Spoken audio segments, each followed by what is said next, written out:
تیروں کے ہجوم میں، لاشوں کے انبار پہ 1 انچ پیچھے نہیں ہوئے، 1 انچ بیک فوٹ پر نہیں گئے. کہا میں ظالم کو سمرتھن نہیں دوں گا تو نہیں دوں گا، چاہے تلوار چلے، چاہے گردن کٹے، چاہے بچے پیٹے، چاہے پیاس کے مارے بچے پلکیں، ظالم کو سمرتھن نہیں دوں گا.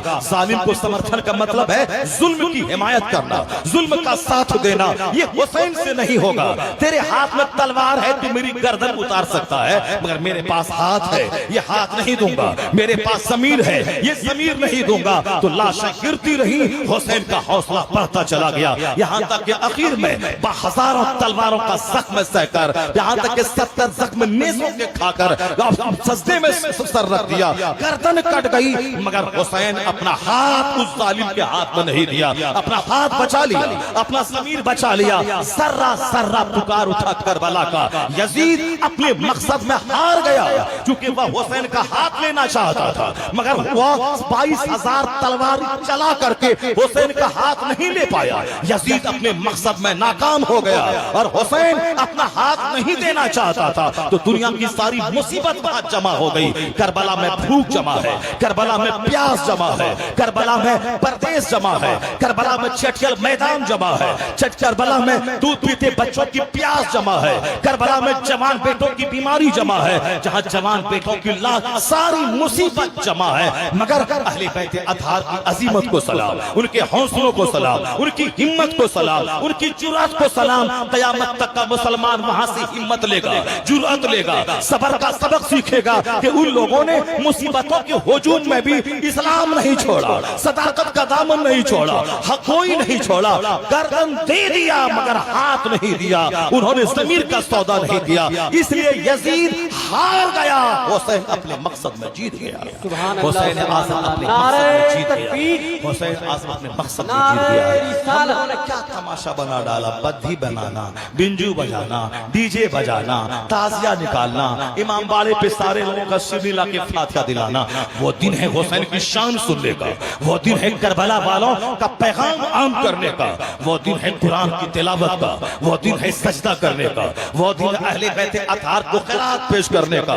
کربلا والوں کی ہمت کو سلام، ان کی عظیمت کو سلام. جو کام کروڑوں آدمی مل کے نہیں کر سکتا ہے، وہ کام تنہا حسین نے کر کے دکھا دیا، وہ کام تنہا حسین کے گھر والوں نے کر کے دکھا دیا. میرے گھر میں ایک لاش نکلتی ہے تو نہ ماں کو ہوش ہوتا ہے نہ بہن کو ہوش رہتا ہے. ادھر وہ کپڑے کھل رہا ہے، سر کے بال نوچے جا رہے ہیں، اب مینا اور طوطا کہہ کر کے نوحہ اور ماتم کیا جا رہا ہے. یہ ہے ہماری ماں کی جہالت. لیکن سکینہ کی عظمت پہ قربان، حضرت زینب فاطمہ الزہرا کی بیٹی کی دینداری پہ قربان. کہ لاشوں کے انبار پہ بھی سر سے دوپٹہ نہیں کھسکا، لاشوں کے ہجوم میں بھی نہ غیروں کے لیے چہرہ کھلا، چہرہ چھپا کے رکھنا، سر کے بال چھپا کے رکھنا، اجنبی مردوں کے سامنے برہنہ نہیں ہونا، وہاں مصیبتوں کے ہجوم میں بھی اپنے آپ کی حفاظت کر کے رکھنا.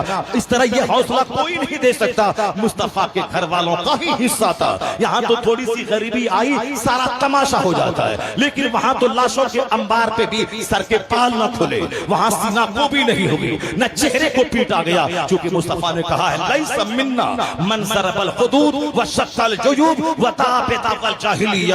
حضور کہتے ہیں وہ ہمارے گھروں میں سے نہیں ہے جو اپنے چہرے پہ مارے، جو اپنے غریبان کو پھاڑے، جو جاہلیت کے زمانے کی طرح نوحہ اور ماتم کرے. حضور کہتے ہیں وہ ہمارے گھروں میں سے میں نہیں ہے، وہ ہماری امت میں سے لیس منا من ضرب الحدود، جو اپنے چہرے پہ مارے وہ ہم میں سے نہیں ہے، جو اپنے غریبان پھاڑے وہ ہم میں سے نہیں ہے، جو دعوی الجاہلیہ، جو جاہلیت کے زمانے کی طرح نوحہ ماتم کرے. جب تک زندہ ہے تو پوچھنے والا نہیں ہے، ہم مرنے کے بعد مینا اور سونا ہو گیا، اس کے بعد ایک ایک باتوں کو یاد کر کے رونا ہے اور سینہ پیٹنا ہے. امام حسین کے امام کے گھر والوں نے بتا دیا کہ جب وہاں کا مرد بھی لاجواب ہے، وہاں کی مستورات بھی لاجواب ہے، وہاں کی خاتون بھی لاجواب ہے، اس لیے حضور کے گھر والوں سے ہٹا تو ہمارا تماشا بڑھ گیا. آج جس دن مصطفیٰ کے گھر والوں کی سچی محبت پیدا ہوگی، اس دن سجدہ بڑھے گا، اس دن نماز بڑھے گی، تماشا گھٹے گا، جہالت گھٹے گی، جاہلیت گھٹے گی، سجدہ بڑھے گا، عبادت بڑھے گی، تلاوت بڑھے گی، ذکر و اذکار بڑھے گا، اور پھر ایمان کی پختگی بڑھے گی. کہ کوئی نوکری ایمان لوٹ نہ لے اور کوئی چھوکری ایمان لوٹ نہ لے. یہ اس وقت بات ہوگی جب اہل بیت سے سچی محبت ہوگی، جب قرآن سے سچی محبت ہوگی، جب جب ہمارے گھر میں آخرت کا، جنت کا، مصطفیٰ کے شہزادوں کا ذکر ہوگا تو ہماری بیٹی کا بھی ایمان اسٹرانگ ہوگا. کوئی 5 کروڑ دے کے بھی ایمان لوٹنا چاہے، ہماری بیٹی اس کے چہرے پہ تھوک دے گی اور کہے گی میں فاطمہ الزہرا کی کنیز ہوں، میں جان دے دوں گی مگر اپنا ایمان، اپنا حیا نہیں دوں گی، اس لیے میں ایمان کا سودا نہیں کروں گی. یہ بات وہ بولے گی جس فاطمہ کو جانتی ہے، یہ بات وہ بولے گی جو سکینہ کو جانتی ہے، یہ بات وہ بولے گی جو زینب کو جانتی ہے، یہ بات وہ بولے گی جو شہربانوں کو جانتی ہے، یہ بات وہ بولے گی جو مصطفیٰ کی بیویوں کو جانتی ہے، جو کرینہ کو جانتی ہے، جو کیٹرینہ کو جانتی ہے، جو شاہ رخ خان کی بیوی گوری خان کو جانتی ہے. وہ تو کسی خوبصورت لڑکے کو دیکھے گا ایمان بیچ ڈالے گی، وہ تو نوکری والے کو دیکھے گا ایمان بیچ ڈالے گی. یہی حال ہو رہا ہے مسلمانوں کے کئی لاکھ بچے جو غیروں کی گود میں بھیڑ چڑھ گئے، اسی لیے ان کے گھر میں تماشا ہے، ان کے گھر میں واٹس ایپ ہے، ان کے گھر میں انسٹاگرام ہے، ان سے گھر میں رات بھر بولو فلمیں دیکھی جاتی ہے، ان کے گھر میں مولانا کو گالی دیا جاتا ہے، ان کے گھر میں دین کے نام پہ صرف سیوئی کھانا اور دین کے نام پہ سوائے صرف ٹوپی پہننا اور نیا کپڑا پہننا. یہی عید ہے، چاہے رمضان میں ایک رات تراویح نہ پڑھا ہو، چاہے رمضان میں ختم قرآن نہ کیا ہو، ایک دن کا روزہ نہ رکھا ہو، اس کا مطلب عید ہے سیوئی کھانا، اس کے مطلب عید ہے تہوار موج مستی کرنا. ہم نے اسلام کو سمجھا ہی نہیں، اس لیے ہمارے بچے کیا اسلام کے نام پہ سب کچھ قربان کریں گے. آج ضرورت ہے کہ حسین اعظم کو پڑھا جائے، اپنے بچوں کی گھٹی میں ایمان پلایا جائے. یہ دنیا چھن بھر کی ہے،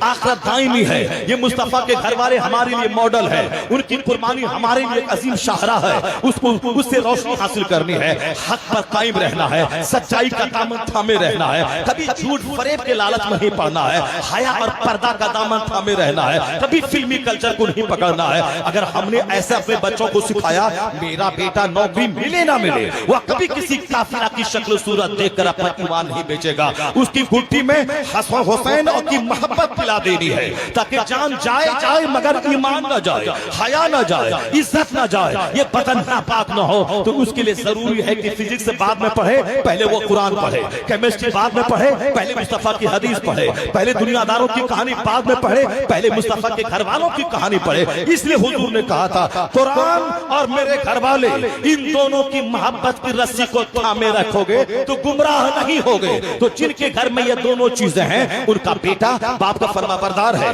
ان کی بیٹی اب حیا میں رہتی ہے، ان کے گھر کا کوئی بچہ کافروں کے ساتھ نہیں بھاگا. اور جہاں مولانا کو گالی ہے، جہاں دین کا کوئی چرچا نہیں ہے، جہاں امیتابھ کی باتیں ہیں، کیٹرینہ کی باتیں ہیں، فٹ بالر کرکٹر کی باتیں ہیں، جہاں انجینئر ڈاکٹر بننے کی باتیں ہیں، جہاں صرف دنیا کمانے کی باتیں ہیں، اور جہاں غیر مسلموں سے دوستی ہے، جہاں پردہ نہیں ہے، وہاں تو صاحب بیویاں، جہاں وہاں تو آدھی عمر کی عورتیں وہ غیر مردوں سے چیٹنگ کرتی ہے، وہاں تو جوان بیٹیاں اس کا بوائے فرینڈ الگ ہے، وہاں کے جوان لڑکے اس کی گرل فرینڈ الگ ہے. یہ 50 لاکھ کا جو گھر بنایا ہے، یہ گھر نہیں بلکہ تباہی کا اڈا ٹھہر گیا. جہاں باپ الگ مستی کر رہا ہے، ماں الگ مستی کر رہی ہے، بیٹا الگ مستی کر رہا ہے، بیٹی الگ مستی کر رہی ہے، وہ گھر بنایا ہے کہ تباہی کا اڈا بنا دیا ہے. جہاں قرآن نہیں ہے، جہاں حسین کا چرچا نہیں ہے، جہاں سکینہ و زینب کا چرچا نہیں ہے، وہاں یہی تماشا ہے زنا کا، یہی تماشا ہے فلم کا، یہی تماشا ہے عریانیت کا، یہی تماشا ہے فحاشی کا، یہی تماشا ہے صاحب ڈھول بجانے کا، ناچنے کا، گانے کا اور ڈی جے کا تماشا ہے. جس دن گھر میں